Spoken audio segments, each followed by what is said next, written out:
Hi everyone, and welcome to today's oil painting time-lapse and studio sessions episode 15.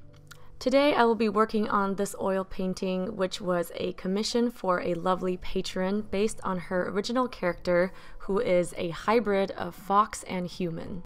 Real quick before I begin, I just wanted to share a really exciting offer with you guys from my friends over at Skillshare, which is an amazing online learning community where you can find thousands of hours of courses in various topics ranging from drawing to how to use technology to cooking to photography and so many more.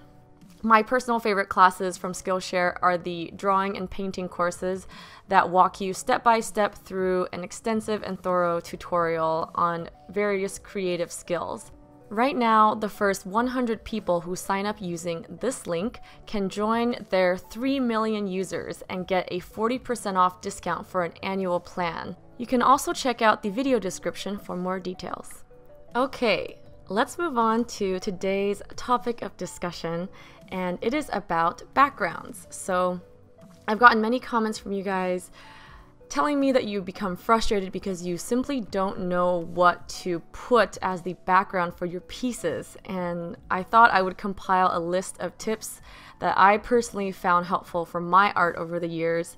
And as usual, I want to prelude this with this disclaimer that these are opinions based on my personal preferences and my personal style of art, so they could totally not apply to someone who is painting in a different genre or has different preferences than I do. This is simply just my opinion, but in case you want to find it helpful in some way, I hope you enjoy listening to this video. So first things first, I think backgrounds should always complement and highlight the focal point of the piece. So in my case, the focal point of my pieces are usually the figures / human subjects that live in some sort of world. But regardless of how beautiful or interesting the world they live in is, I always want the eye of the viewer to be drawn to the subject first, and then maybe play around in the background. So always keep in mind that you want your background to complement and harmonize with the subject without taking too much attention away from the subject.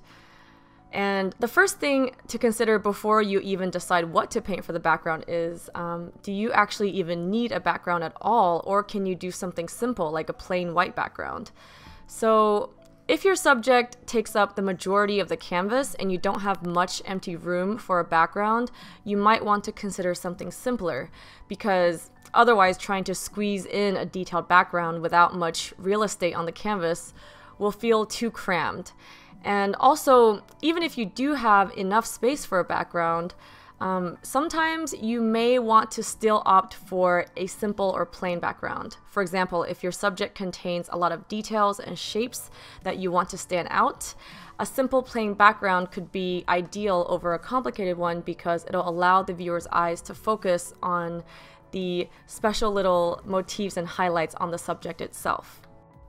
But if you do decide that you want to go forward with a background because you think it will elevate your piece and help tell your story better, the first thing I always like to consider now at this point is the theme / setting of the background.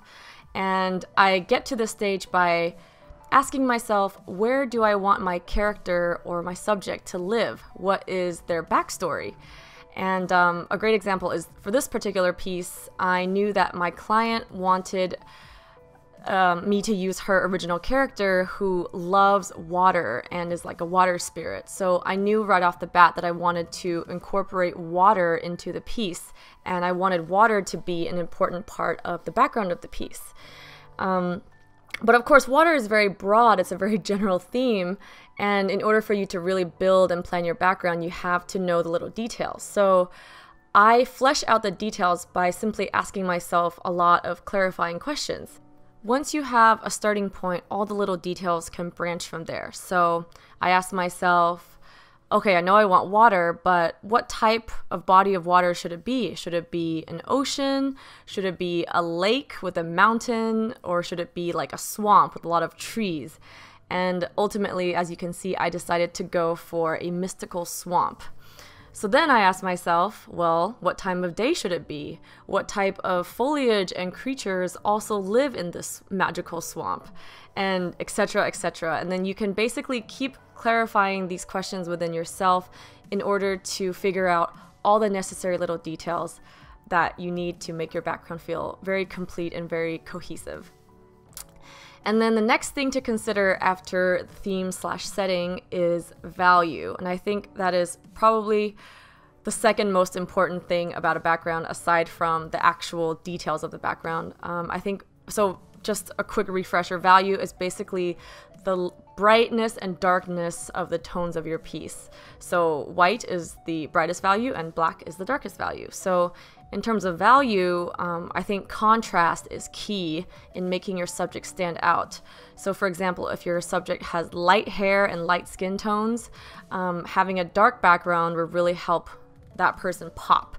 And likewise, if your subject has dark hair and dark skin tones, using a lighter background will be great for the contrast.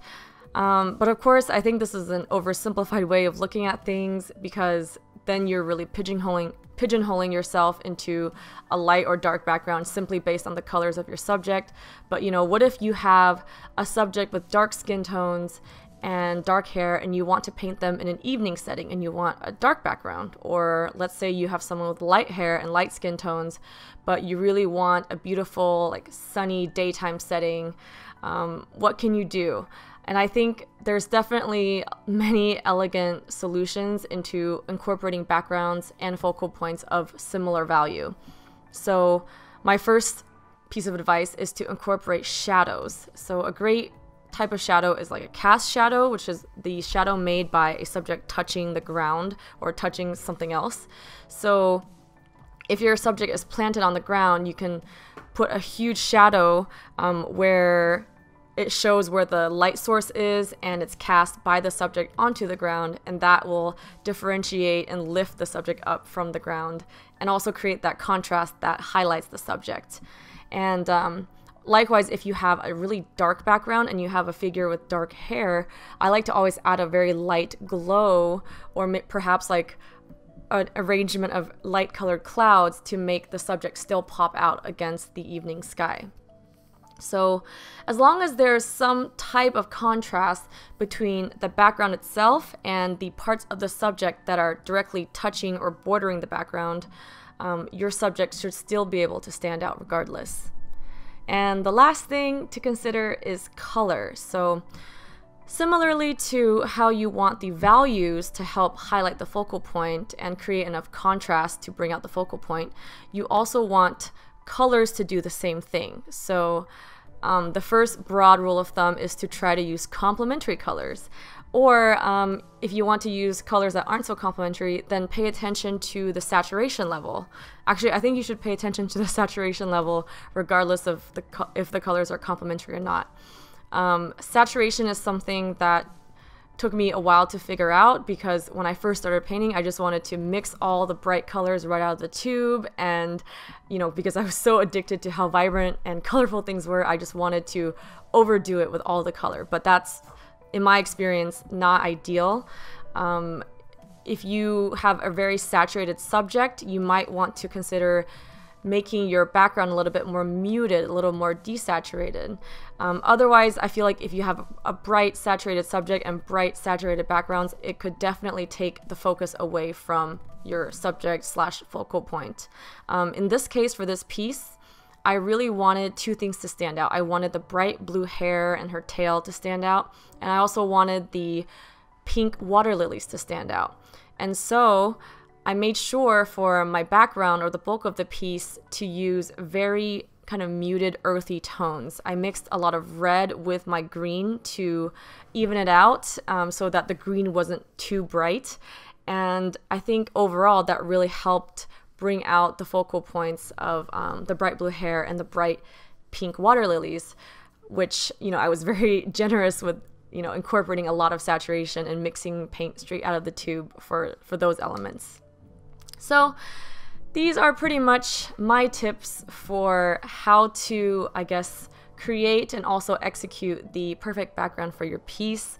I hope you guys enjoy these tips and found them useful. If you have any good suggestions on your that you've discovered on your own of how to make a background beautiful, feel free to also comment them below. I think I, and along with the other viewers, would really appreciate any sort of sharing of help and knowledge.